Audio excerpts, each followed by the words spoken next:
अस्सलाम वालेकुम क्लास।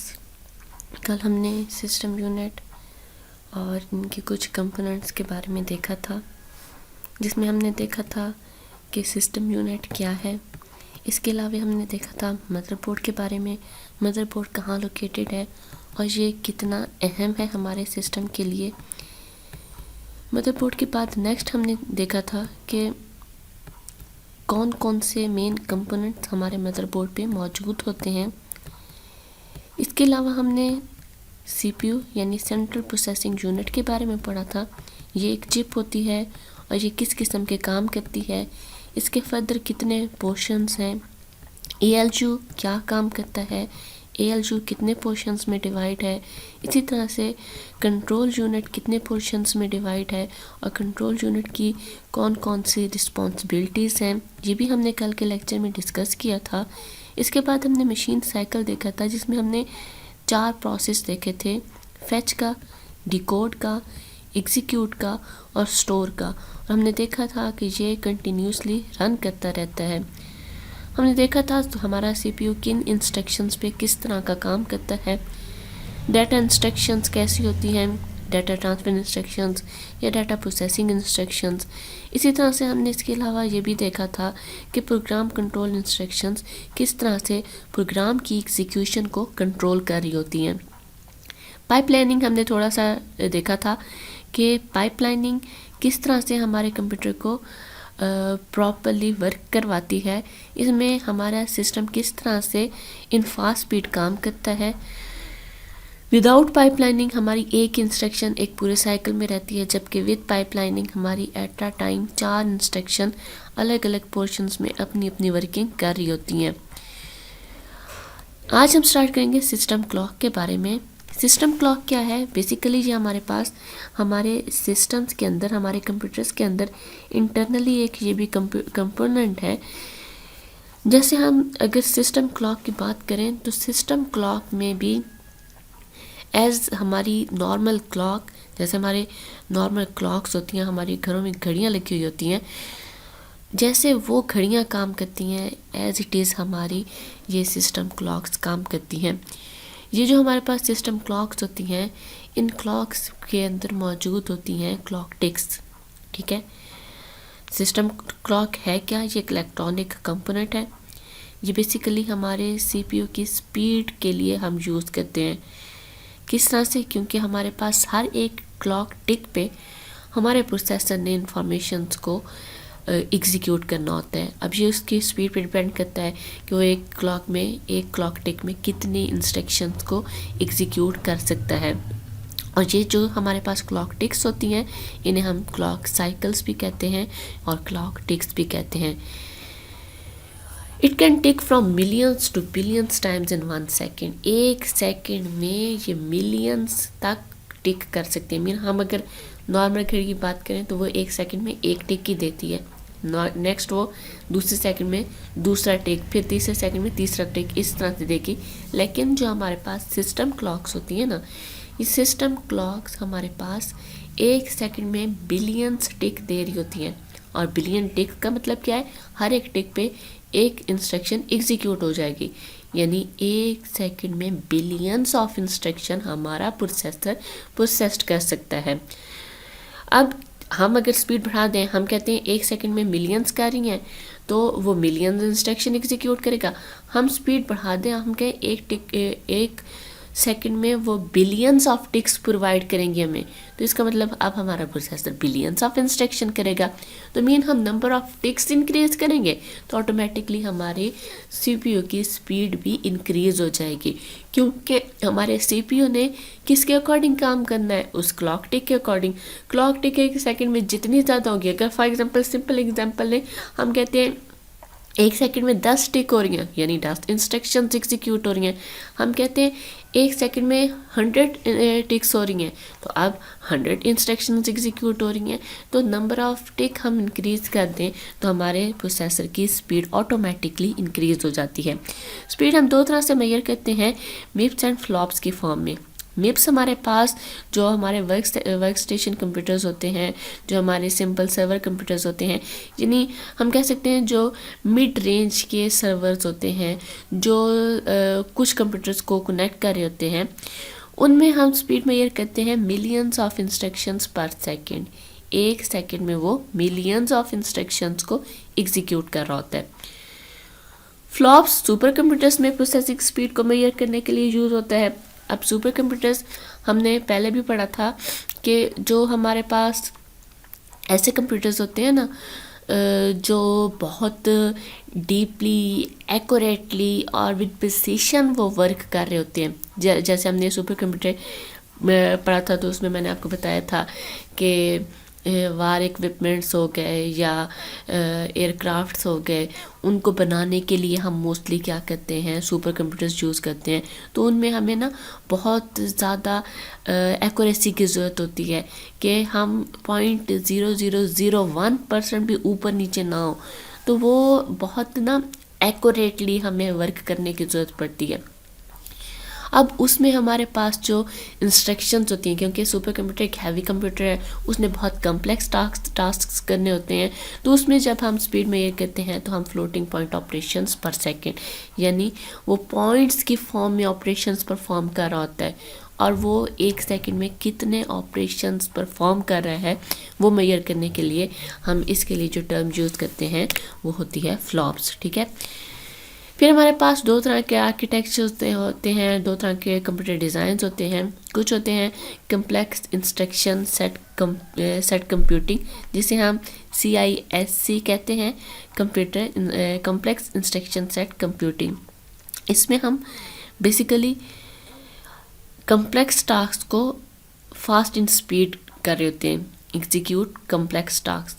जो बहुत मुश्किल टास्क होंगे उन्हें ये बड़ी आसानी से एग्जीक्यूट कर रहा होता है। और सेकंड है रिड्यूस इंस्ट्रक्शन सेट कंप्यूटिंग। ये सिंपल टास्क और मोर फ्रीक्वेंटली टास्क को परफॉर्म करते हैं स्पीडली, यानी ये हमारे पास लिमिटेड होता है। अगर कोई सिंपल टास्क है उसे ये बहुत स्पीड में करेगा, ठीक है, लेकिन ये कम्प्लेक्स टास्क को परफॉर्म नहीं कर पाएगा इतनी स्पीड में। और इसी तरह से ये कम्प्लेक्स टास्क को भी ईजिली परफॉर्म कर सकता है। अब हमारे कंप्यूटर के अंदर इंटरनली ये डिज़ाइंस होते हैं, कुछ हमारे पास कॉम्प्लेक्स इंस्ट्रक्शन स्ट्रक्चर्स होते हैं और कुछ हमारे पास रिड्यूस इंस्ट्रक्शन स्ट्रक्चर्स होते हैं। जिस किस्म की वर्किंग हमारी होती है उस किस्म का हम डिज़ाइन प्रेफर करते हैं अपने सिस्टम के लिए। अगर हमें लगता है कि हमने एक किस्म की वर्किंग और सिंपल किस्म की वर्किंग करवानी है तो उसके लिए हम रिड्यूस इंस्ट्रक्शन स्ट्रक्चर यूज़ कर सकते हैं। लेकिन अगर हमें पता है कि हम एक हैवी ऑफिस में बैठे हैं जहाँ पे हमें डेली डिफरेंट किस्म का काम मिल रहा है और हमने उन तमाम कामों को हैंडल करना है, तो वहाँ पे बेसिकली हम क्या करते हैं कि कम्प्लेक्स इंस्ट्रक्शन स्ट्रक्चर को यूज़ कर रहे होते हैं। नेक्स्ट हमारे पास है रजिस्टर्स। रजिस्टर्स हैं क्या? रजिस्टर्स हमारे पास स्मॉल हाई स्पीड मेमोरी हैं और ये मेमोरी कहाँ पे होती है? ये CPU के अंदर होती है। अब CPU क्या है? CPU हमने पीछे देखा था, एक स्मॉल चिप है जो प्रोसेसिंग करती है। अब देखें मेमोरी में डाटा पड़ा होता है, ठीक है, हम जो इनपुट करते हैं, हमने फॉर एग्जांपल कोई भी इनपुट की वो मेमोरी में जाएगा। अब CPU मेमोरी में जाके तो उसके ऊपर प्रोसेसिंग नहीं करेगा ना, CPU मेमोरी से उस डाटा को लेगा। जो हमने पीछे पढ़ा कि वो फैच का प्रोसेस होता है जब मेमोरी से डाटा लिया जा रहा होता है। अब जब वो फैच कर लेगा उससे, तो अब वो इसके साथ क्या करेगा? अब वो उसे हवा में तो उसके ऊपर एग्जीक्यूशन नहीं करेगा ना, पहले उस डाटा को कहीं पे रखेगा, स्टोर करेगा, उसके बाद उसके ऊपर एग्जीक्यूशन परफॉर्म करेगा। तो यानी CPU में भी हमें मेमोरी लोकेशन की ज़रूरत है ताकि डाटा वहाँ पे हम जाके रख सकें, ताकि वहाँ पे हमारे पास वर्किंग हो सके। तो CPU में भी कुछ स्मॉल साइज़ हमारे पास मेमोरी लोकेशंस होती हैं जो हमारे डाटा को टेम्परेरी स्टोर करती हैं। एक इंस्ट्रक्शन CPU के पास आई तब तक CPU उसे रखेगा, जैसे ही वो इंस्ट्रक्शन एग्जीक्यूट होकर वापस मेमोरी में जाएगी CPU उस वाला सारा डाटा डिलीट कर देगा, नेक्स्ट इंस्ट्रक्शन को ले लेगा। अगर टेम्परेरी ना होती, एक इंस्ट्रक्शन उसमें आती, परमानेंटली स्टोर हो जाती और कोई इंस्ट्रक्शन आ ही नहीं सकती थी और एग्जीक्यूशन हो ही नहीं सकती थी। इसलिए क्या किया जाता है कि हम यूज़ करते हैं, इसमें क्या चीज़ यूज़ करते हैं, हम मेमोरी लोकेशंस यूज़ करते हैं। ये मेमोरी लोकेशन क्योंकि सीपीयू खुद ही छोटा सा होता है, छोटी सी चिप होती है और उसने एक टाइम में क्या करना है, एक इंस्ट्रक्शन को एग्जीक्यूट करना है, तो इसमें हम ज़्यादा इन मेमोरी लोकेशंस को साइज़ नहीं देते, मैक्सिमम 2, 4 या 8 बाइट जितना ही इन रजिस्टर्स का साइज़ होता है। अब ये रजिस्टर्स डिफरेंट किस्म के हैं, थोड़ा सा आज मैं इनको डिस्कस करती जाऊंगी। मेमोरी एड्रेस रजिस्टर MAR, ये हमारे मेमोरी एड्रेस को अपने पास रखता है। जो इंस्ट्रक्शन एग्जीक्यूट हो रही होगी ना, उसका कोई ना कोई एड्रेस होगा, उस एड्रेस को मेमोरी एड्रेस रजिस्टर अपने पास रखता है। MBR stands for memory buffer register. Any data which can coming from memory or going to memory is stored in MBR. Memory buffer register में हर वो डाटा जाके थोड़ी देर स्टोर होता है जो मेमोरी में जा रहा हो या मेमोरी से आ रहा हो।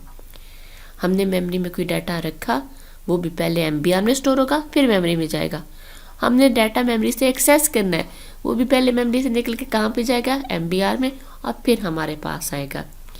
PC register, program counter register, it stores the address of instruction to be fetched.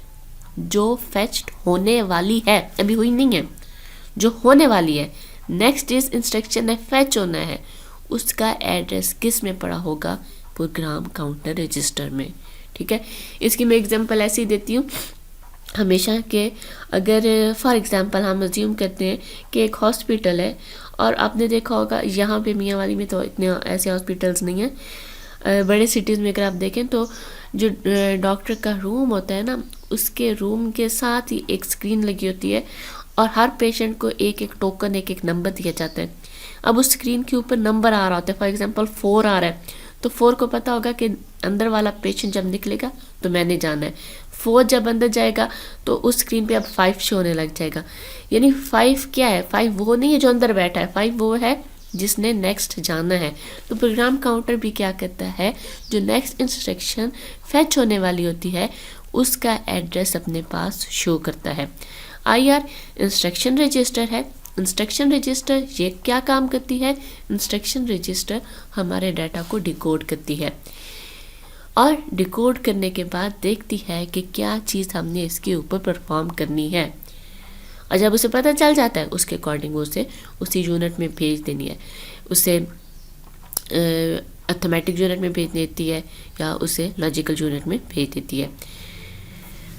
General purpose registers हैं। जनरल पर्पस रजिस्टर्स हमारे पास 4 किस्म के हैं, AX, BX, CX और DX। AX accumulator register, BX base register, CX counter register और DX data register.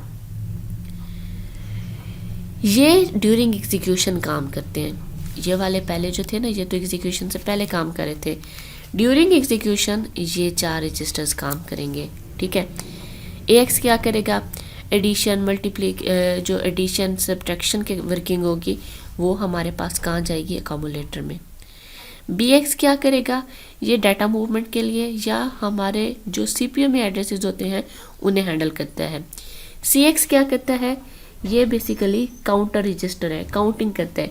For example मैं आपको कहती हूँ आपने अपना नाम लेना है 10 बार। ठीक है, आप नाम लेना शुरू कर देंगे, आपको अचानक से ख्वाब तो नहीं आएगा ना कि 10 बार हो गए हैं। आप सारी बातें नाम लेते हुए काउंट करेंगी कि कितनी बार हो गया, मैंने मज़ीद कितनी बार काउंट करना है। सेम इसी तरह से जब हम किसी इंस्ट्रक्शन को बार बार एग्जीक्यूट होने का ऑर्डर देते हैं तो क्या होता है कि हम उसे काउंटर रजिस्टर के थ्रू काउंट कर रहे होते हैं। जब हमारी काउंटिंग कंप्लीट हो जाती है वो इंस्ट्रक्शन की एग्जीक्यूशन स्टॉप हो जाती है। DX डाटा रजिस्टर क्या करता है, हमने कहा एडिशन और सब्ट्रैक्शन जहाँ होती है तो डिवीजन मल्टीप्लिकेशन के लिए भी किसी रजिस्टर की ज़रूरत है, तो वो हम इसमें करते हैं। एड्रेस रजिस्टर है, इसके बाद CS, DS, ES और SS CS code segment, DS data segment, ES extra segment और SS स्टैक सेगमेंट। एड्रेसेस को स्टोर करता है। CS हमारे पास कोड सेगमेंट, ये हमारे पास एग्जीक्यूटेबल इंस्ट्रक्शंस को अपने पास स्टोर करता है, उनके एड्रेसेस को स्टोर करता है जिन्होंने भी एग्जीक्यूट होना होता है। DS ये वेरिएबल्स के जितने भी मेमोरी में वेरिएबल्स पड़े हैं उनके एड्रेसेस को स्टोर करता है। ES जो हमारे पास रन टाइम वेरिएबल्स बनते हैं या हमारे पास एक्स्ट्रा वेरिएबल्स बनते हैं उन्हें स्टोर करता है। SS स्टैक के एड्रेसेस को स्टोर करता है। स्टैक कंट्रोल रजिस्टर ये हमारे पास एक बेसिकली स्टैक है जिसमें हमारा डाटा जब जाता है तो हम उसे रिट्राइव एक स्पेसिफिक ऑर्डर में कर सकते हैं जो कि है LIFO, last in first out. जो चीज़ सबसे एंड पे अंदर जाएगी उसे हम सिर्फ सबसे पहले रिट्राइव कर सकते हैं, दरमियान में से हम किसी डाटा को एक्सेस नहीं कर सकते। फ्लैग रजिस्टर हमारी कंडीशंस के लिए होता है। अगर कोई स्पेसिफिक कंडीशन हम देना चाह रहे हैं अपने सिस्टम में तो वो थ्रू फ्लैग रजिस्टर हम प्रोवाइड कर सकते हैं। इन रजिस्टर्स को हम फर्दर डिटेल में भी नेक्स्ट लेक्चर में डिस्कस करेंगे। आज के लिए बस मैंने इतना ही इनका इंट्रो देना था। नेक्स्ट इंशाल्लाह इन्हें हम डिटेल में भी स्टडी करेंगे। आज के लेक्चर में कोई भी कन्फ्यूजन हो तो आप लोग पूछ सकते हैं। अल्लाह हाफिज़ क्लास।